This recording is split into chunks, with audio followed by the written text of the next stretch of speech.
Good afternoon, everyone. I'm Nazeera. Let Good me afternoon. start by saying welcome to those who've joined us via webcast. It's great to have you here. Thanks and welcome to our speakers, Sallie and Bhanu. Thank you for joining us. And my Thank you. team who has helped put this together. This is our inaugural webinar hosted by Vendorship. Thanks, Anu, for moderating our session. She's in the back end answering the attendees' comments. And all those who are attending via online streaming, thank you for joining us. We hope that our questions and discussion today will contribute a meaningful and a constructive discussion as we move forward. And Sallie, thank you again. You are the CIO and the resource officer for the research infotech. So thank you for joining us, Sallie. Sallie and I go way back. We worked in county government together for a few years, and that's how we got to get to know each other. She was this chief information officer during that time at the county government. And Bhanu, thank you. Our recent introduction in the past few months has been very fruitful, and thank you for bringing your expertise and your efforts to our webinar today. Thank you, Bhanu. So in the panel today, we will explore the current cyber landscape, both in the public and the private sector. We will also include discussions on cybersecurity risks faced by even participants like us. We'll also look at the state of preparedness and how do we mitigate these threats, right? So I want to start, and as I mentioned, Bhanu, you are the CEO or COO of Ghangor Cloud, and Yes. I should call you probably a serial leader. People call serial entrepreneurs, so probably a serial leader. As I read through your bio, various experience from various sectors, and Sallie as well from the academic and your government and private sector experiences as well. So let's start up with the warm-up question, right? Sallie, if the genie has asked you for a wish, and it says, I can give you one wish, what would that be? One wish. I would like to go to the mall. Okay. I'm really tired of being home. I don't know about the rest of you, but oh my goodness. Okay, nice. Genie, wherever you are, please let us get back to our normal lives. Bhanu? Yes. Interesting times that we are living in right now. It's kind of extraordinary, but it's a good and bad, I guess. Of course, we know the bad stuff, right? But the good stuff is, I think we are able to introspect, spend a lot of time with the families, but at the same time, work continues on. It's interesting how we adapt so quickly, right? What's the one wish you would ask the genie for? Maybe this will give us a better life moving forward, right? In all different ways, right? More secure, more successful for everyone, right? And more productive. Very nice. Thanks, Bhanu. So my question it's for both of you. So let's talk about cybersecurity. Cybersecurity, as I understand, is the technology and the processes that are used to protect networks, computers, programs, and data from any kind of threat or unauthorized access, right? So Yes. it can come from various sources. It can be an intruder, it can be hackers, it can be state or country-sponsored intruders as well. It's scary just to think about it, what all are possibilities. As I've been talking to both of you in the recent weeks, it's really mind-boggling for me on how to address these. My first question to both of you is, what are the most common cyber threats that are faced by market participants? What are the challenges they face in assessing those threats? And as we move along, we'll discuss more in detail. But I want you to say, what are the common industries that are more vulnerable? Sallie, do you want to start? So I think all industries are vulnerable. And I think that, with cyber crime, that's an industry in itself, and it's driven by financial gain. So when we first started having cybersecurity issues back in the early 2000s, they were primarily done by teenagers that were young men that were between 14 and 32 that didn't have girlfriends. And so they were the hackers. But as time has progressed, it's become an industry in itself. And most small businesses, medium businesses, and even the large ones, don't have that singular focus on the protection of the data, the networks, the end devices, and so forth. So having a good plan is imperative, and having layers of security is also imperative. Very nice. So that gives me a new perspective. So they were just lazing around, and so they started thinking, how can we make life more interesting? That's an interesting perspective. Yes. For teenagers. That's how it all started. And the nation states pretty much took it over and, made it big business. It's an underbelly of the world that is not pleasant, and that you have to be aware exists, and you have to be constantly learning more about it and making sure you're protecting yourself, your business, your friends, your family, and so forth.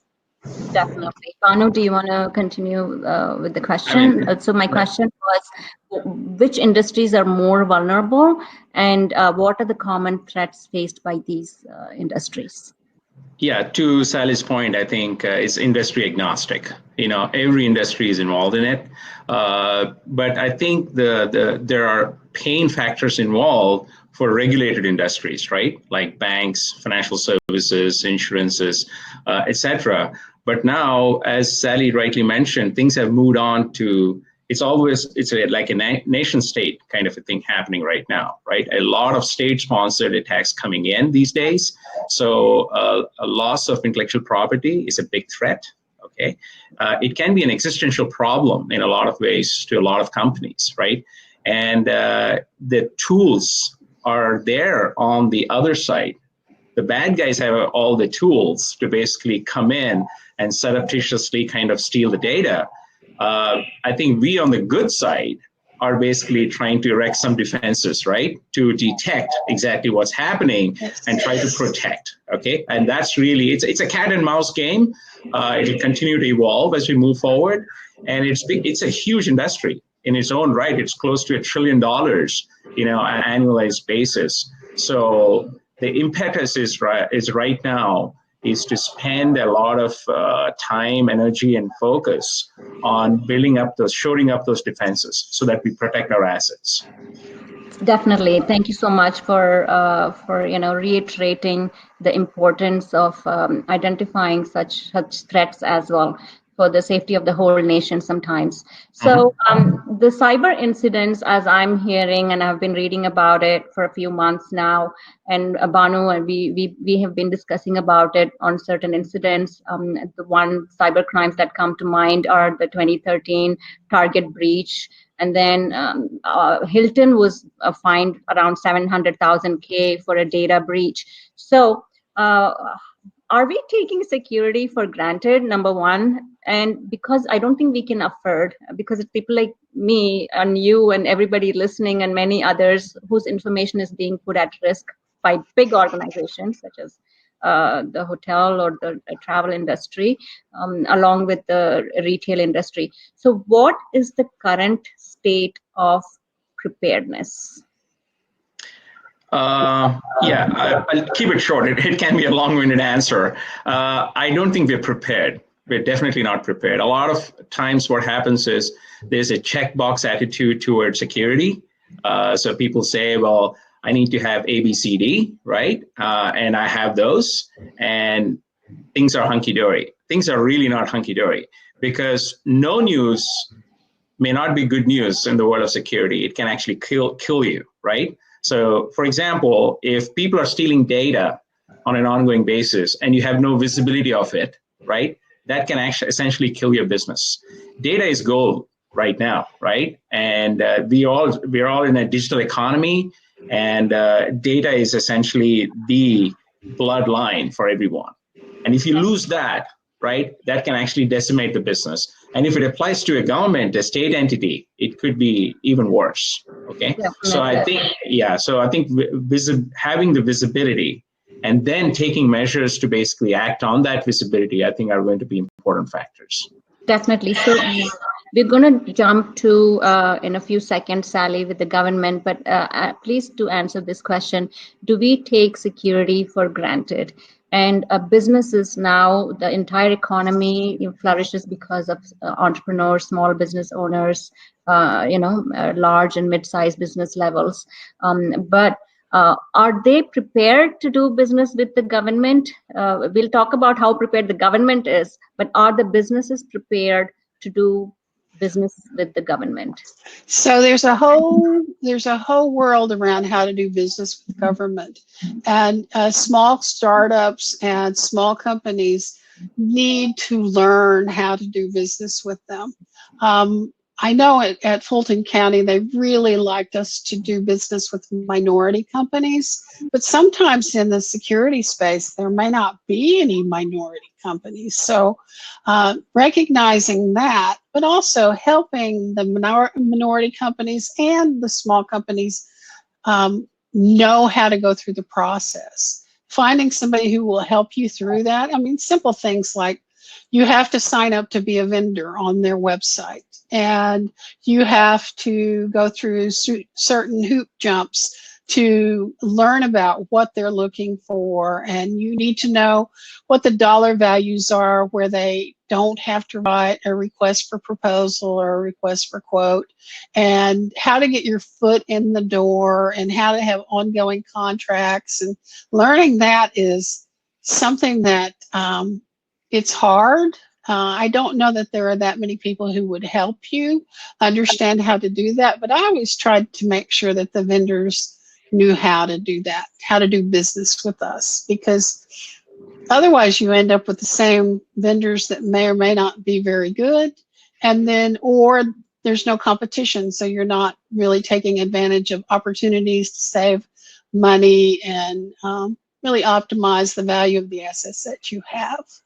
Definitely, Sallie, and you'd be happy to know that Vendorship exactly does what you just mentioned. We go through the steps with businesses to help them make it easy and make the contracting process easy. But with that said, I want to ask you, are we taking security for granted? So I think that we have in the past, and like with this pandemic, I always say never waste a good crisis. I was on a conference call this morning or webinar where the CIO from the city of Atlanta was talking about how they're dealing with the pandemic. And he said, and I quote, "We went from one virus to the next." And that cybersecurity virus laid the foundation that enabled us to quickly be able to do what we needed to do for the pandemic. He said it was probably the best thing that ever happened to them.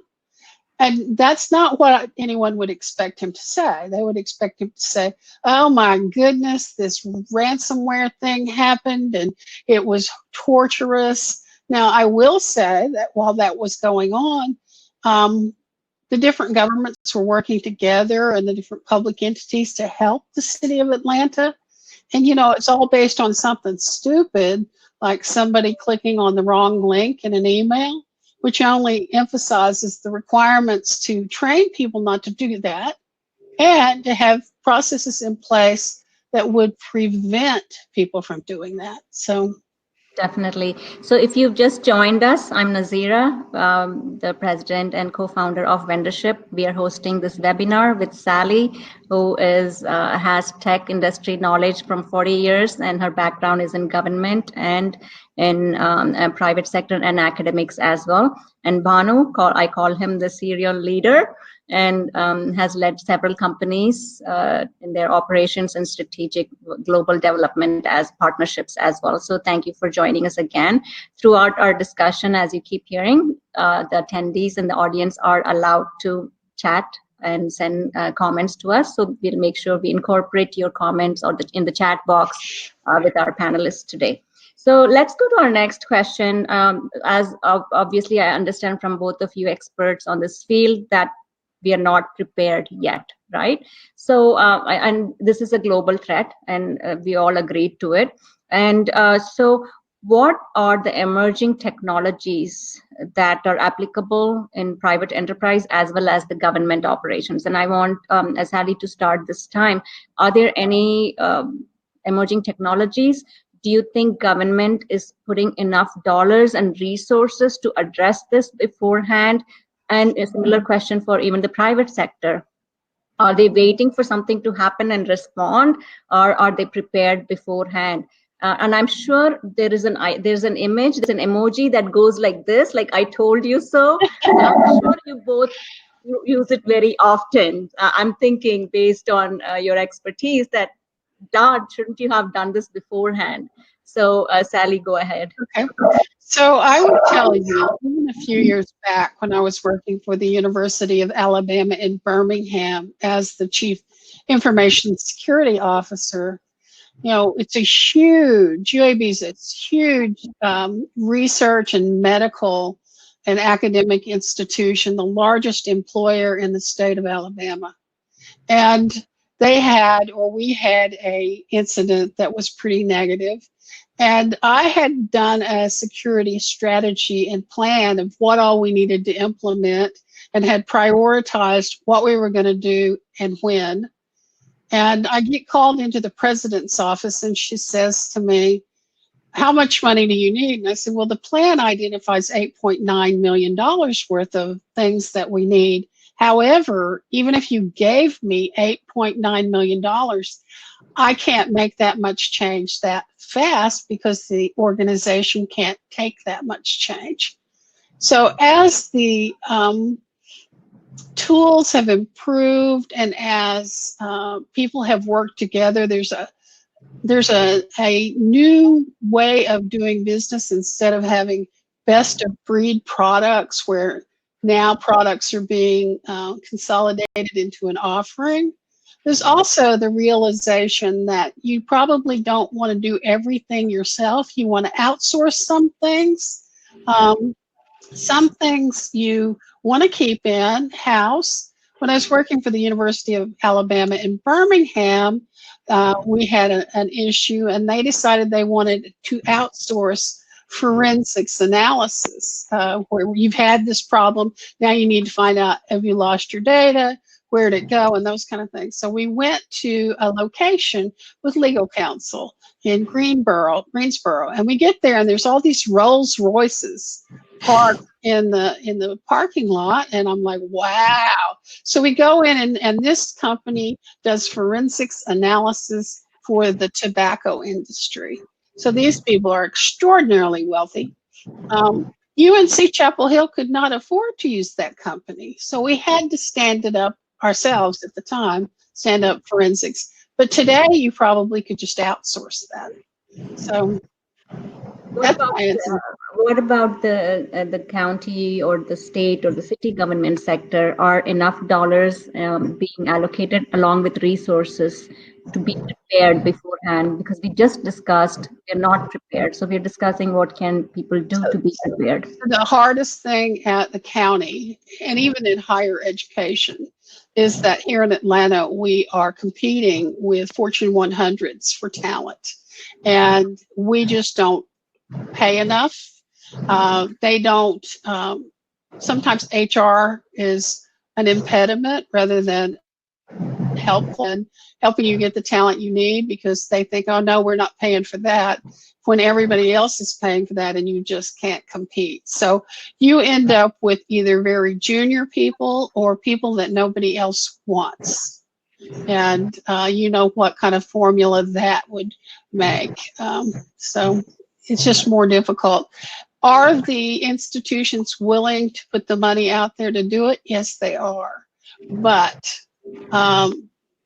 you know, a lot of times the people that work in information technology at those kind of institutions haven't been given any training. And they haven't been, you know, that's the first thing you cut. So they may not be up to speed, and they have a tendency to be long timers or lifers. So there probably are opportunities for new blood, at least in the security field. Definitely, and thank you. And if I may, Sallie, I think 3 or 4 years ago, we were in a cybersecurity task force through this county government, and I was just shocked, appalled by how unprepared government Yes. is, because you showed me a snap of a finger that Yes. data can be Right. compromised, and that really put us in a scare. So that's the government side. Let's Right. talk about the private sector, Bhanu. If you can tell us briefly on what are the emerging technologies that are applicable for cybersecurity technology to be in the private sector, and then if we can head to your slides for Sure. the next few minutes, Yeah. so we can visually analyze what are some of the solutions, that are Yeah. available there. Right. Yeah, that's a good segue because I'll throw some light on that. I have some slides, a few slides, Gibi. So let me.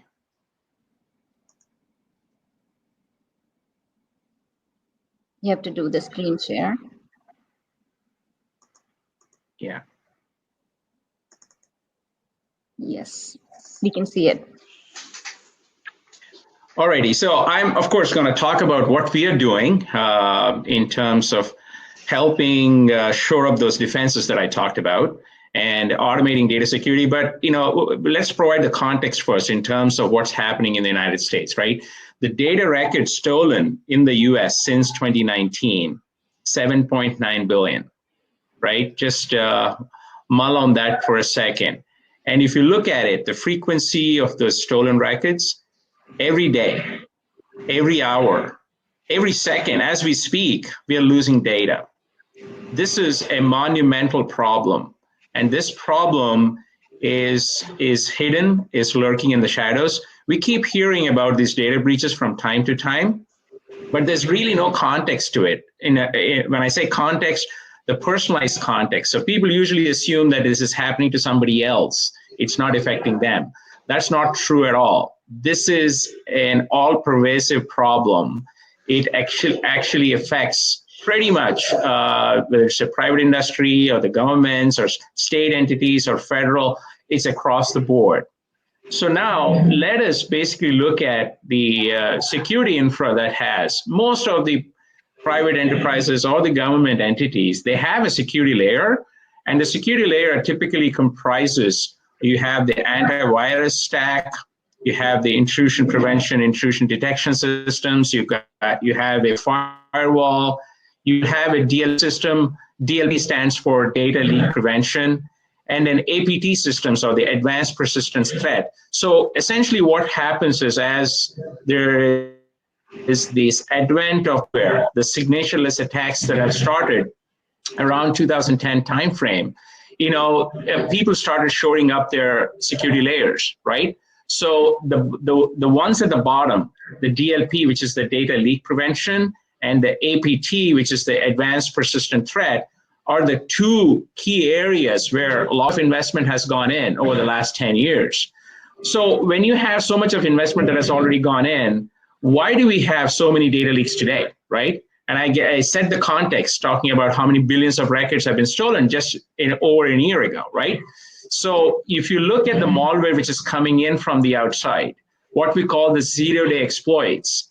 So there are only two products essentially in your security layer supposed to prevent those attacks, your firewall and your advanced persistent threat devices.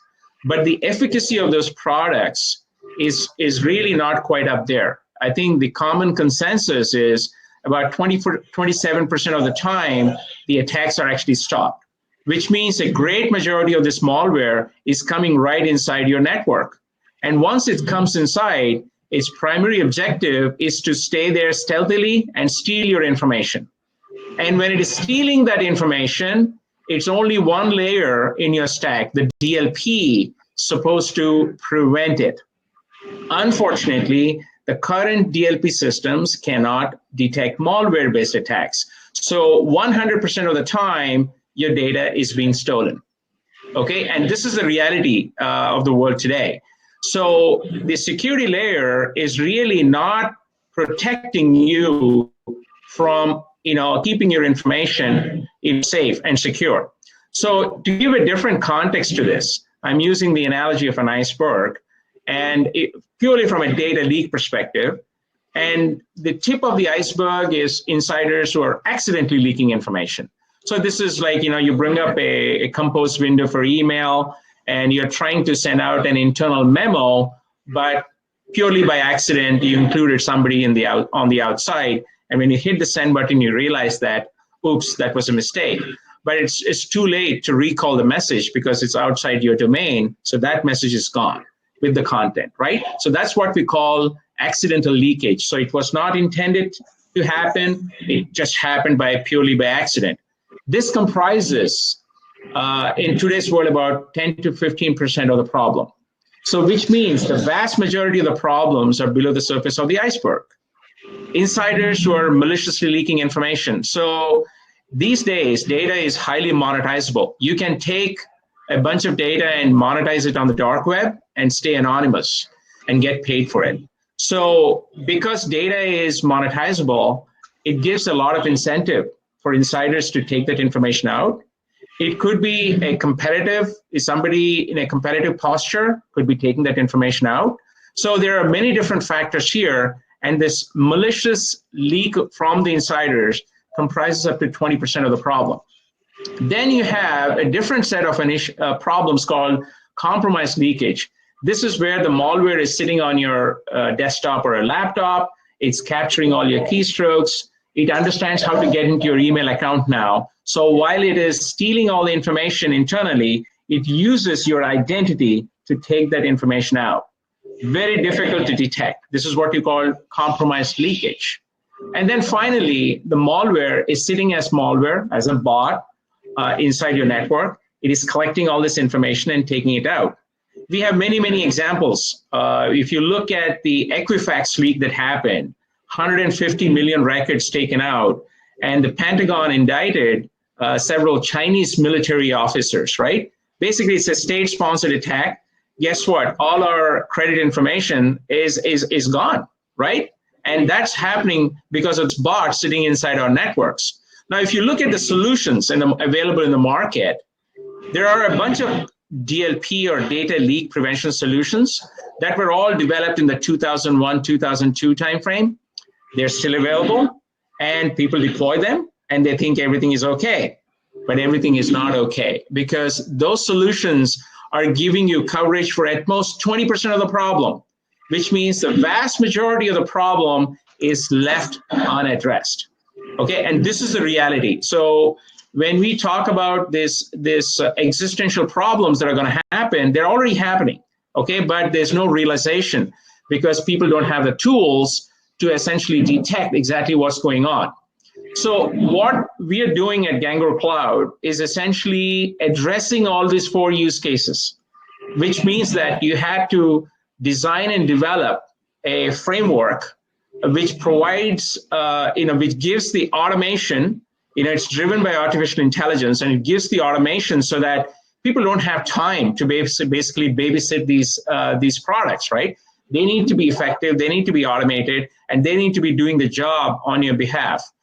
Okay, so we call it the dawn of a new era because of the problem that is happening. And I set the context in terms of the billions of records that are taken out. Now, what we have done, I won't bore you with the details, but essentially a whole bunch of innovations have come together, which synergistically, come together into a single entity. It's a single software entity that you can deploy anywhere. You can deploy on-prem, you can deploy in the cloud.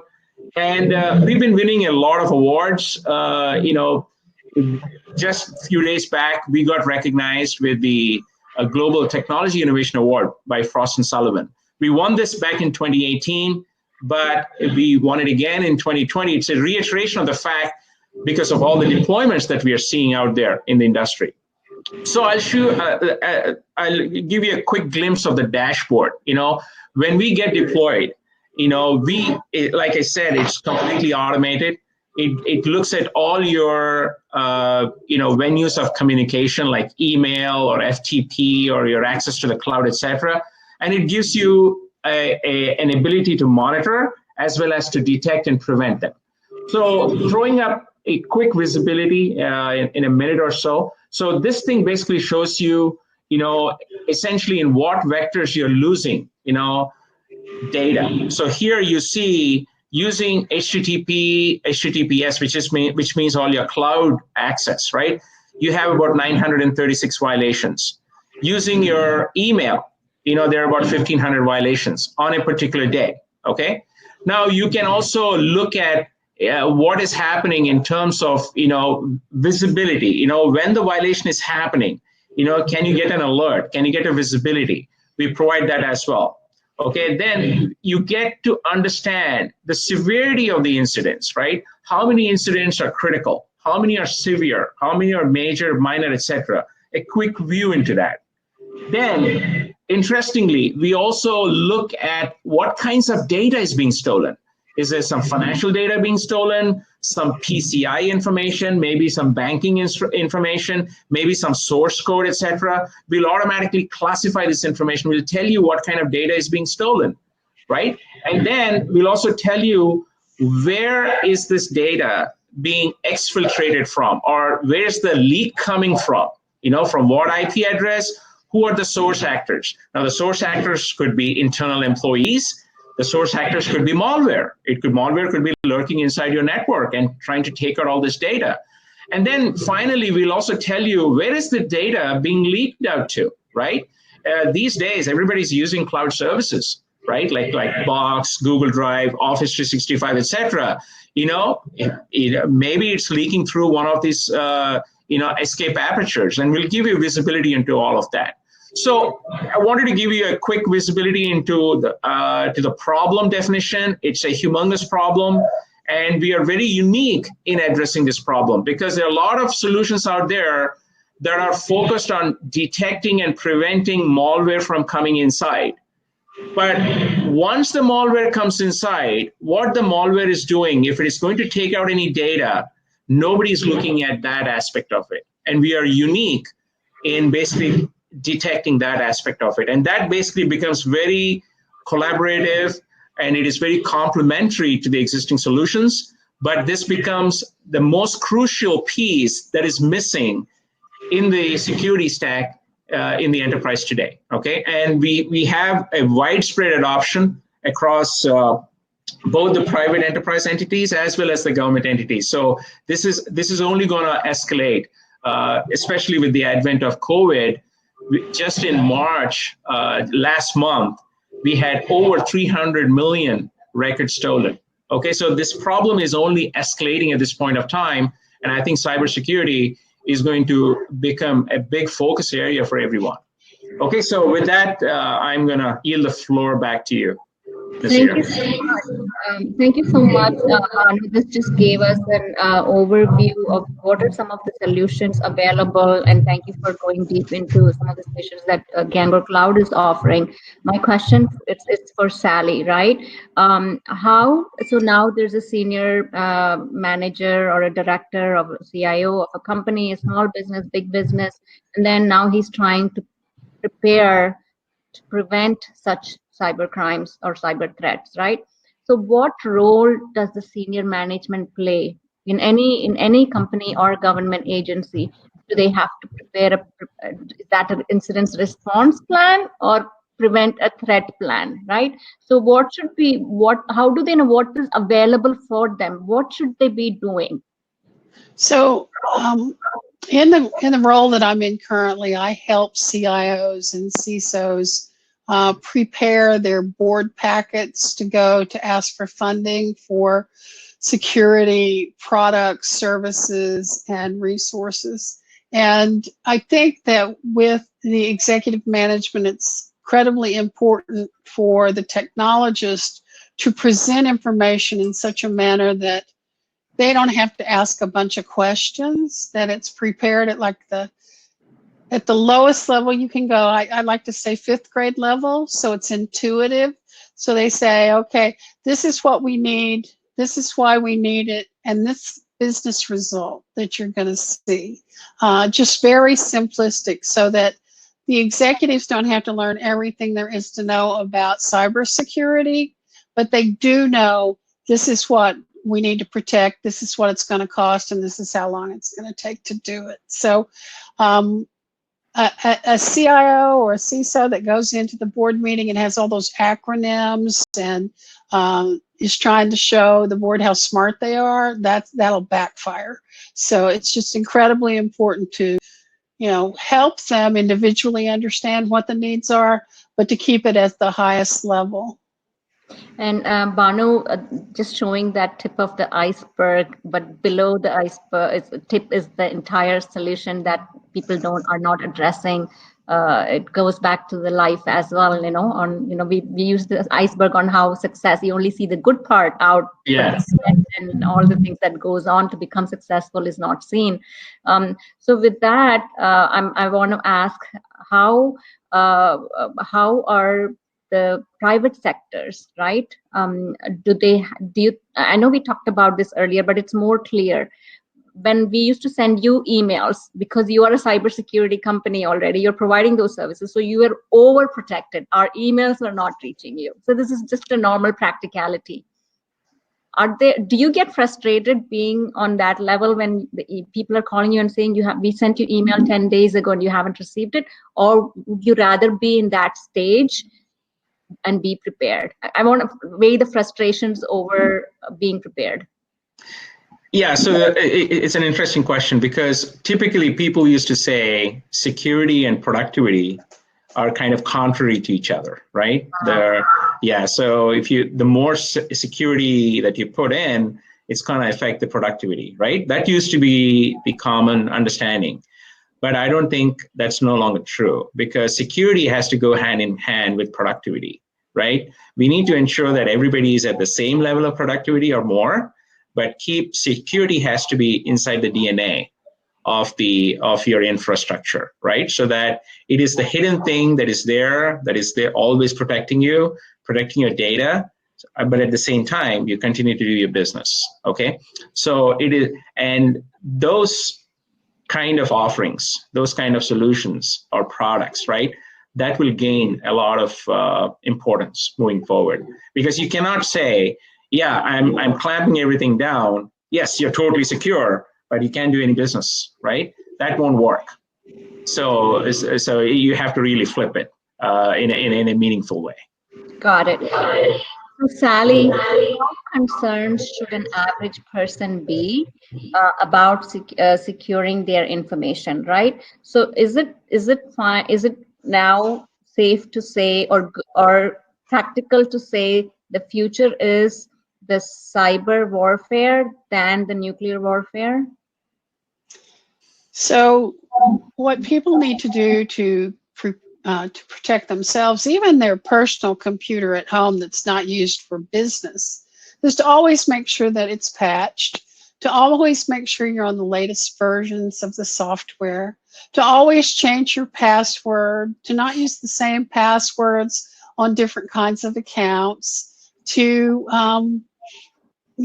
be smart about your machine and how you use it. And I think making sure that you keep up to speed with what kind of phishing attacks are out there, and being smart about opening emails and looking for things that give away that this is not a real email from your mother asking you for your bank account information. Just being smart. Now, phishing attempts are huge and they happen all the time. There are products out there that will prevent phishing attacks from coming through to your email, and the bigger companies usually have that.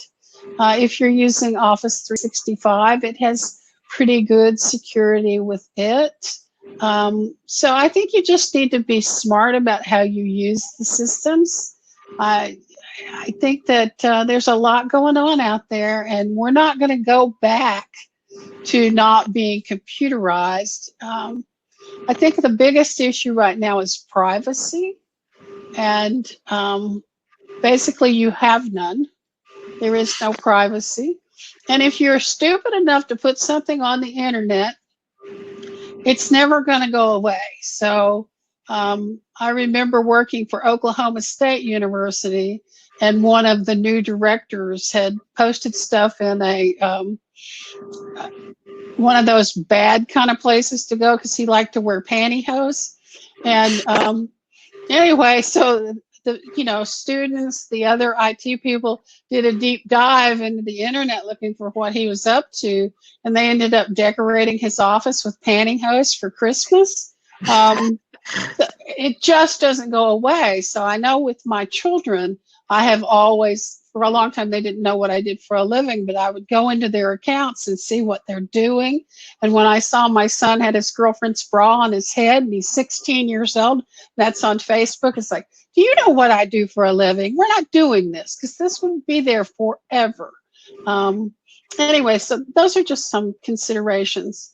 I forgot what the second part of your question was. I think you sort of covered what I was coming to the question. The second part of the question, before I get to that, I do want to make my opinion stated here. One is my adopted mom, Pat Smith, is an attendee today, so I'm sure she's proud of her daughter. Thank you so much for joining us.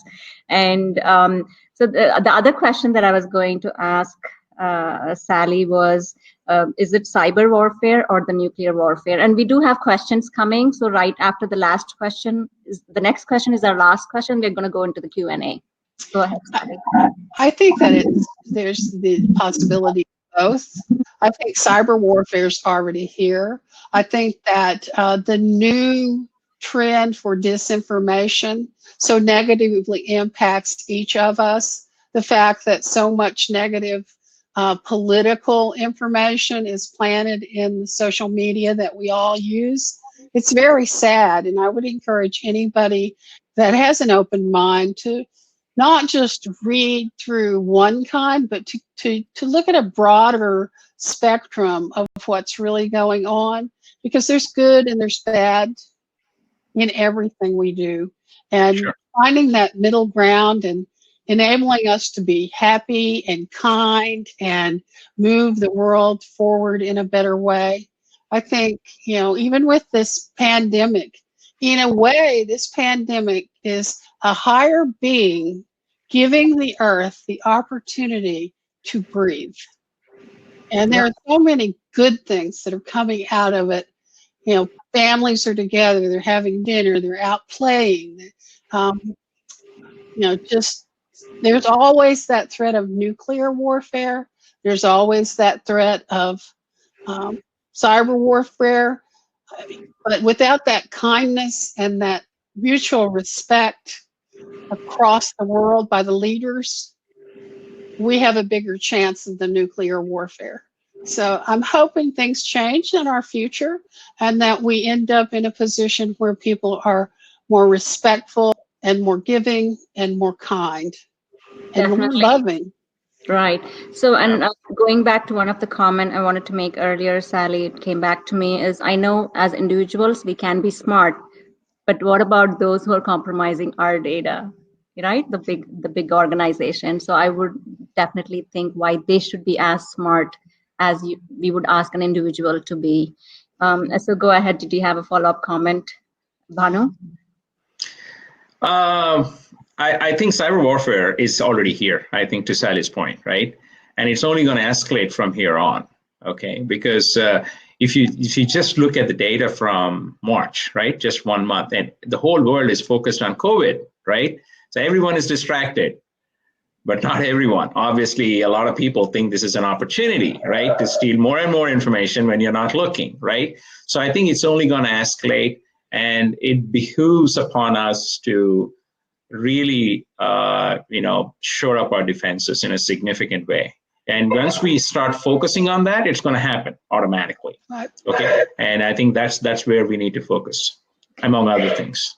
Sure. So my last question for today, and then we're going to go to our questions from the audience, is so every time a person starts to touch their keyboard, right? Mm-hmm. We are starting the whole issue about cybersecurity issue, right?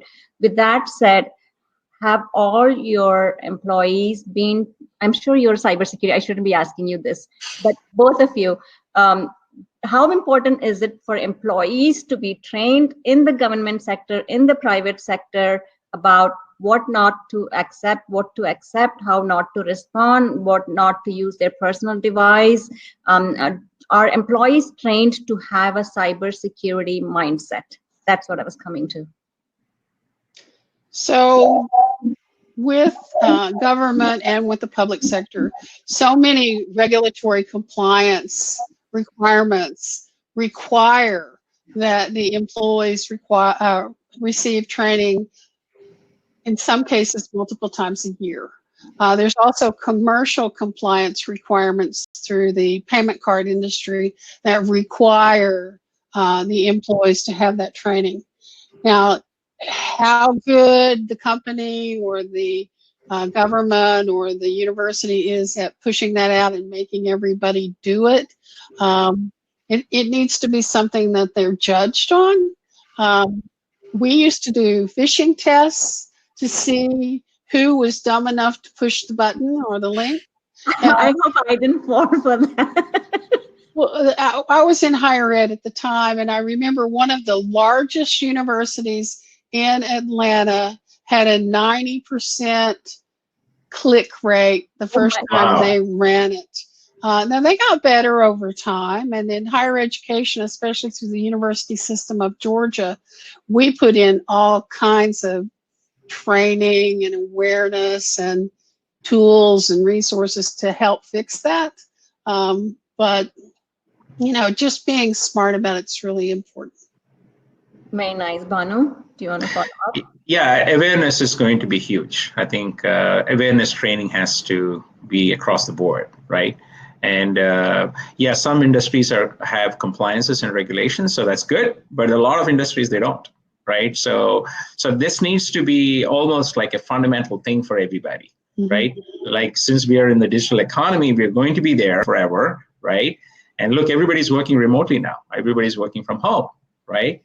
So the awareness is going to be super important. Once you're aware, I think it automatically we adapt, right? And we'll do the right thing. But a lot of times, because there's no awareness, you know, you get into these bad habits. Sure. So, thank you. There are a couple of questions to answer. Sure. One of the question is from Mr. Chari. His question is, in the past incidents of data breach specific to big banks and Equifax, how is the personal information protected after such a breach? Because no social security numbers were changed anyways. Yes, so there's really no protection. Once your data is out, it's gone, right? Your social security numbers are not going to change. If you look at the Equifax breach, right, it's our entire credit history is gone, right? It's just not your social, it's just not your PII information, it's everything else, right? So it's, and once it's gone, it's gone.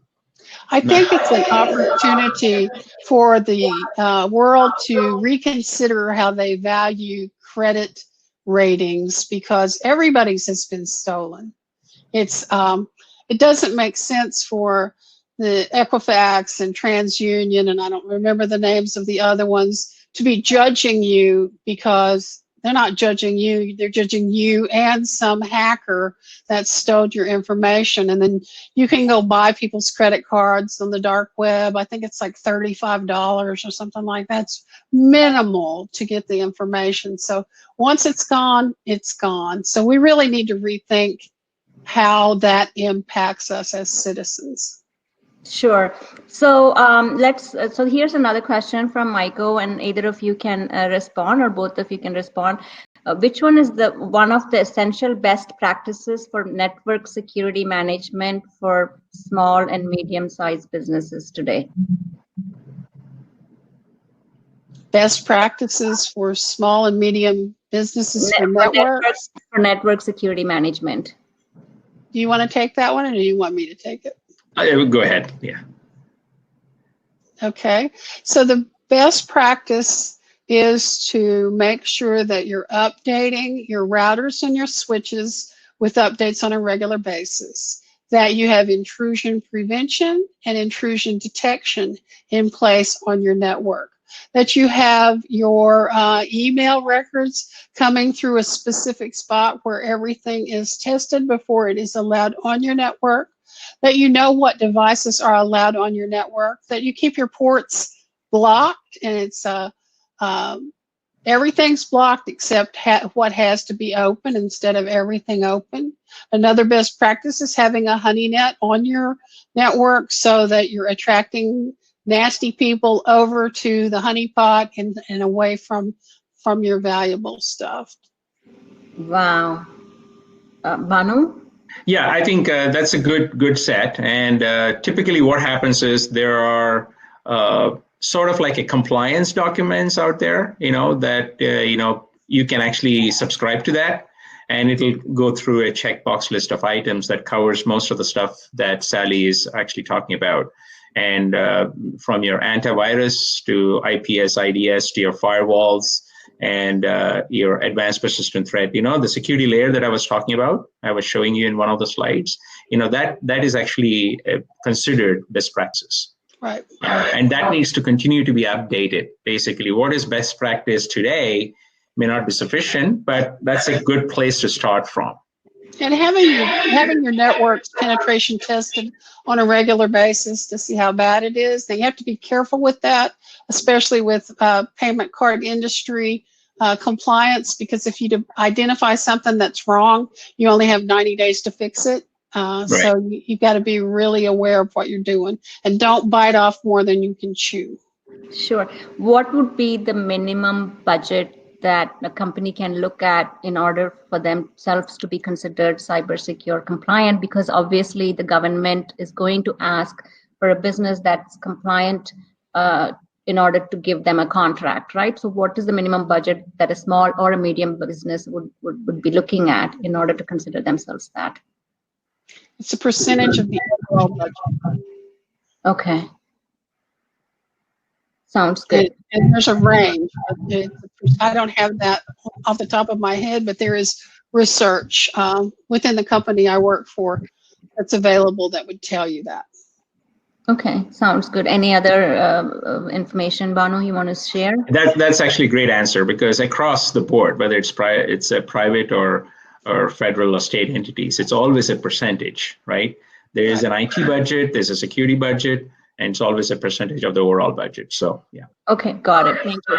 So as we are coming to an end of our webinar, I wanted to give you probably a few seconds to a minute each and ask this question. Based on your years of experience, what are the lessons learned? And I would like to use that as a closing comment from each one of you. Who wants to go first? Sallie, you first. So, ladies first. So the lessons learned for me are that cyber issues are financially driven, that the people that are the bad guys are looking to make money. And so it's all financially driven. It's also that if you put something on the internet, it's there forever. So be careful what you post. Don't ever post if you're drunk. That's a bad idea. Or if you're in any way inebriated, whether it's a pain pill you took because you hurt your neck, don't, stay off the internet. Don't be stupid. And be really aware, of what's going on. Right now, the Zoomerang, I think that's what we're calling it. No, it's Zoom bombing. Zoom bombing. That's happening where nasty people are putting up pornography in the middle of a university class or even in the kindergarten class. You just have to completely be aware of what's going on and try to prevent it from happening to you. Thank you so much, Sallie. Bhanu? You're welcome. I would say safety first, right? As a philosophy, we all basically say safety first, but what does it really mean, right? So security, I think, has to be blended into the fabric, right? Into the DNA for everything, right? So in terms, and there has to be awareness built so that you understand exactly what's the base level of security that needs to happen, that needs to be in there. And we are, like I keep saying, we're in the digital economy. This is part of our lives. So it is going to be all pervasive. So security has to be part of that, so that we're all conscious about it. We're all using the best practices, so to speak, on a daily basis to keeping our data secure, our family secure, and everything that we do, right, is actually centered on the digital economy. So we have to make sure it becomes almost like our our fundamental right to do that. And if everybody does it, I think we are going to be okay. But there's a lot of uphill. It's an uphill battle right now because awareness levels are very low. So first, once you start showing up on those awareness levels and then putting the right tools in place, I think we'll start getting there. Sure, and I understand you don't have a Facebook account, Bhanu? Sorry, can you repeat the question? I understand you don't have a Facebook account. I don't. It's a separate topic altogether. Yeah. You're just following your policies. And yeah, absolutely. Yeah, just make sure that you drink your own Kool-Aid first, right? Right. Thank you so much again to both of you. As we understood, technology is going to continue to evolve. Cyber threats are going to continue to grow in sophistication and complexity. But definitely government agencies and businesses, after listening to experts like Sallie and Bhanu, realize that there are cyber threats that can happen every day, every minute, every second, but there are also solutions available. Such as setting policies, increasing awareness among their own employees, and what are some steps and tools taken to be compliant. So again, thank you for your time. I thank my Vendorship team who helped us pull our inaugural webinar together. Our next webinar thank you. Our next webinar is on April 22nd, and we are talking about facial recognition and in the public eye, right? So join us. We've sent the link out. And if you please visit our website, vendorship.net, with any assistance or helping or coaching that you need. Opportunities are available. It's about preparedness, and that's what Vendorship does. And Ghangor, you're obviously very well prepared for any cyber threat. So we continue and wish you all the best again. And Sallie, thank you for all that you do, Sallie, for keeping all of us in higher ed and across the sector to be safe and keeping our privacy intact. So thank you all again. Thank you for all those who joined us. Thank you, Sabina. Thank you, Anu. Thank you, Manjula. Thank you, Madhu, from my team members who joined. And again, thank you so much, and have a safe day, and stay healthy, and stay home for a few more weeks. Thank you. Bye-bye. Thank you. Thank you. Yeah, thank you. Bye-bye.